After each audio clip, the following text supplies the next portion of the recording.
Statistics Unit 4, Lesson 5, the General Chi-Square Goodness of Fit Test. In this lesson, we want to look at whether two variables are independent from each other or if K populations have the same proportions with respect to a single variable. So we're going to look at two-way tables that have two different classifications. They can either be two variables or one population or different populations with a single variable. If we have one population with two categorical variables, we want to know if the values of one variable are independent of the values of the other variable, or the alternative is that they're not independent. If we have K populations, we want to know that each one of those populations have the same proportions or they're homogeneous with respect to the variable. The alternative is that they're not homogeneous. So for example, if we're saying that one of them has proportions of 40%, 40%, and 20%, then the other ones also have 40%, 40%, and 20% for those categories, whatever those happen to be. In either case, we're going to record observed numbers in the ith row and jth column of our table. We're also going to find the expected numbers. It turns out that you do it the same in either way. You're going to find the ith row total and the jth column total and divide by n. You can either do those by hand or you can put them as row and column matrices. You can put the row totals into a row matrix and the column totals into a column matrix, and then multiply those two matrices to get an R by C matrix with the rows and the columns, and then divide that by n. That will actually calculate all those for you at once, and that would put them directly into the matrix B that you want for the statistical test. And then they have a chi-square test statistic. It looks exactly like it did for the other one. It's just the expected counts are counted differently, and it has a different number of degrees of freedom. Before, the other test had K-1. For this one, it's the number of rows -1 times the number of columns -1 for the degrees of freedom. The rule for rejecting is to reject if the x squared or the chi-square is bigger than the chi-square with 1 minus alpha and the degrees of freedom for the statistic, or if the p-value is less than alpha, and it's appropriate if all the expected counts are more than 5, with more than 10 even being better. All the calculators, all the TIs have the chi-square test, so they didn't have the chi-square goodness of fit, but they have this one. You're going to put your observed in matrix A and your expected in matrix B, and then you will be able to calculate that.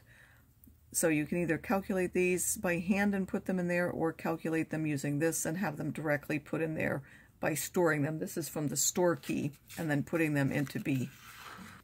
We again have the same chi-square table that goes with it.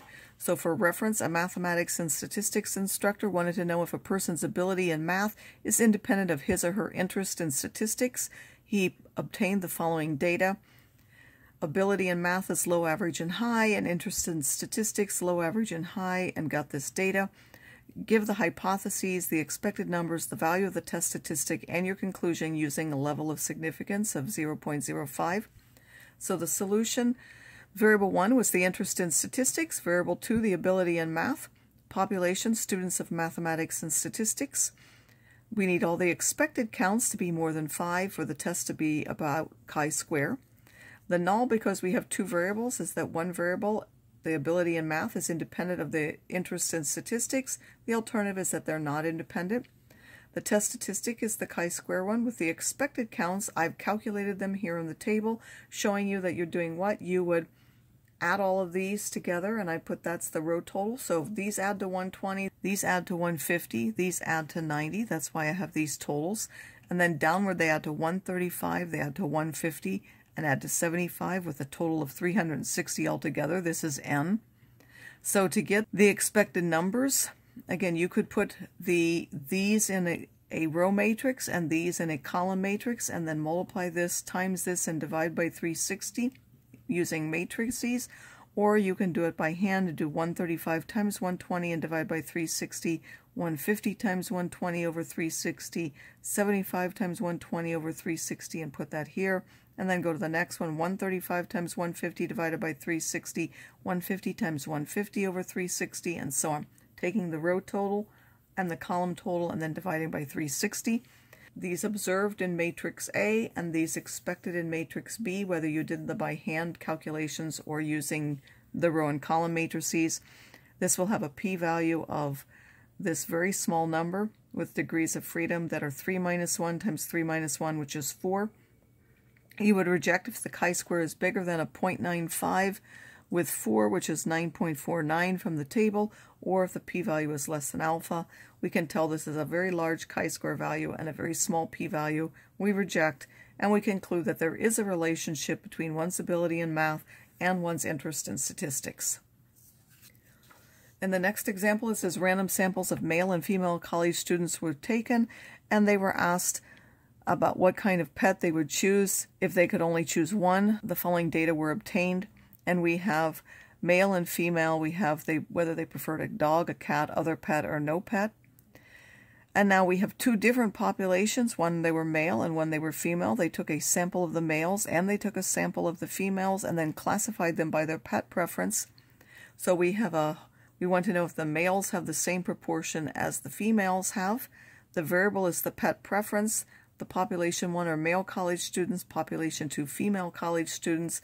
We will need the expected counts to be more than 5, which we'll look down here briefly. They are. Since these are now two populations, we want to know if the two populations, male and female, are homogeneous with respect to pet preference or whether they're not. We have the same chi-square test statistic. Again, you can calculate these by hand or by using these row and column totals. Find those yourself by multiplying the row. For this one, you multiply the column total and the row total and divide by 550, or putting these in a row matrix and a column matrix and then multiplying. And then the observed value of the chi-square is now 16.059 with a p-value of this. Again, this is a small p-value. The degrees of freedom now, there are 2 rows and 4 columns, so it would be 1 times 3 or 3.